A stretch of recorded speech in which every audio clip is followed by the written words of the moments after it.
गौतम अडानी के लिए इस वक्त बुरी खबरें उस रिश्तेदार की तरह हो गई हैं जिसका घर आना हमें बिल्कुल पसंद नहीं होता, पर वो रोजाना हमारे घर मुंह उठाकर चला आता है। आप खुद ही देख लीजिए, गौतम अडानी का हाल बेचारे का इस वक्त कुछ ऐसा ही है।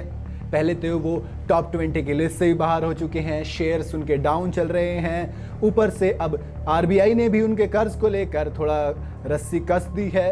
इस सब के साथ ही मतलब ये सब तो हो ही रहा था कि अब अडानी के ऑयल स्टोरेज टैंक और पाइपलाइन पर भी बुलडोजर चलने का नंबर आ गया है, क्योंकि सुप्रीम कोर्ट ने आदेश दे दिया है। इस खबर से इतर एक किस्सा सुनाता हूं। ये ध्यान रखना कि इस किस्से का इस खबर से कोई लेना देना नहीं है। एक बच्चा होता है, उसके माँ बाप उसे पढ़ाते हैं, लिखाते हैं, खुद वो मुश्किलें उठाते हैं और उसे कोचिंग के लिए भेजते हैं। वो बच्चा कोचिंग में लेकर तैयारी करता है और फिर यूपीएससी के लिए अटेम्प्ट करता है और तैयार बन जाता है आईएएस ऑफिसर। अब जब वो आईएएस ऑफिसर बन के घर आता है तो अपने ही माँ बाप से कहता है कि सुनो, तुम्हारा घर इलीगल बना हुआ है, इसे तोड़ना पड़ेगा। खैर, किस्सा अलग था, किस्से से खबर पर आते हैं। खबर ये है कि सुप्रीम कोर्ट ने एनजीटी के आदेश को रखते हुए ये कहा है कि अडानी के ऑयल स्टोरेज टैंक और ये पाइपलाइन हटाई जाएंगी, क्योंकि इनकी जो क्लियरेंस ली गई थी, इन्हें बनाने की जो क्लियरेंस ली गई थी, वो गलत तरीके से ली गई थी। तो क्या है ये पूरा मामला, आज यही आपको असद बताएगा। बस आप वीडियो के लास्ट तक मेरे साथ बने रहिएगा।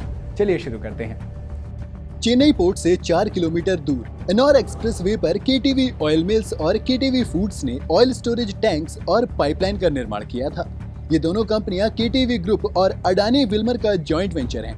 कंपनी ने इस प्रोजेक्ट की शुरुआत से पहले पर्यावरण मंत्रालय से कोस्टल रेगुलेशन जोन का क्लियरेंस नहीं लिया था।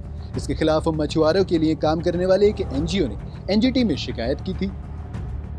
कोस्टल रेगुलेशन जोन नोटिफिकेशन 2011 के मुताबिक तेल को स्टोर करने के लिए स्टोरेज फैसिलिटी नोटिफाइड एरिया में ही होनी चाहिए। नोटिफाइड एरिया यानी कि इसे काम करने के लिए समुद्र तट के पास का निर्धारित किया गया इलाका। अब 2015 में जब टैंक और पाइपलाइन का निर्माण शुरू हुआ तो कंपनी के पास कोस्टल रेगुलेशन जोन का क्लियरेंस नहीं था। मामला जब एनजीटी के पास पहुंचा तो पर्यावरण मंत्रालय ने एक एक्सपर्ट पैनल का गठन किया। 2017 में पैनल ने प्रोजेक्ट को क्लियरेंस देने की सिफारिश की। कहा गया कि कोस्टल रेगुलेशन जोन नोटिफिकेशन 2011 में प्रोजेक्ट शुरू होने के बाद अप्रूवल के लिए स्पष्ट नियम नहीं है। हालांकि एक्सपर्ट पैनल की सिफारिश के बाद भी मंत्रालय की ओर से परमिशन नहीं मिली। तो अब 2018 में मंत्रालय ने कोस्टल रेगुलेशन जोन नोटिफिकेशन 2011 में ही संशोधन करते हुए यानी कि कुछ चेंजेस करते हुए प्रोजेक्ट को अप्रूव कर दिया। कंपनी को कहा गया कि वो अब Tamil Nadu coastal zone management authority से एक अनुमति पत्र ले ले, जिसके बाद प्रोजेक्ट मंजूर हो गया। इस मामले में एनजीटी ने 30 सितंबर 2020 को फैसला सुनाया था। जस्टिस के रामाकृष्ण और एक्सपर्ट सैबलदास गुप्ता की बेंच ने प्रोजेक्ट को रद्द करते हुए कहा था कि प्रोजेक्ट शुरू होने के बाद मंजूरी देना गैर कानूनी है और नियम कायदों की गलत व्याख्या की गई। एनजीटी ने कहा कि पर्यावरण मंत्रालय के एक्सपर्ट पैनल को प्रोजेक्ट मंजूर करने की सलाह नहीं देनी चाहिए थी। इसके साथ ही एनजीटी ने कंपनी पर 25 लाख का जुर्माना लगाते हुए 3 महीने में जगह खाली करने का आदेश दिया है। तमिलनाडु के कोस्टल जोन मैनेजमेंट अथॉरिटी को यह कहा गया है कि अगर कंपनी 3 महीने में इस जगह को खाली नहीं करती है तो आप इसे खुद करवा लीजिएगा। अब आप समझ जाइए कि खुद करवाने का मतलब किस तरह के मतलब से है, बुलडोजर से या फिर मतलब आप किसी भी तरीके से उसको हटवाइएगा। आपको क्या लगता है अडानी की दिक्कत अभी और कहां तक पहुंचेंगी?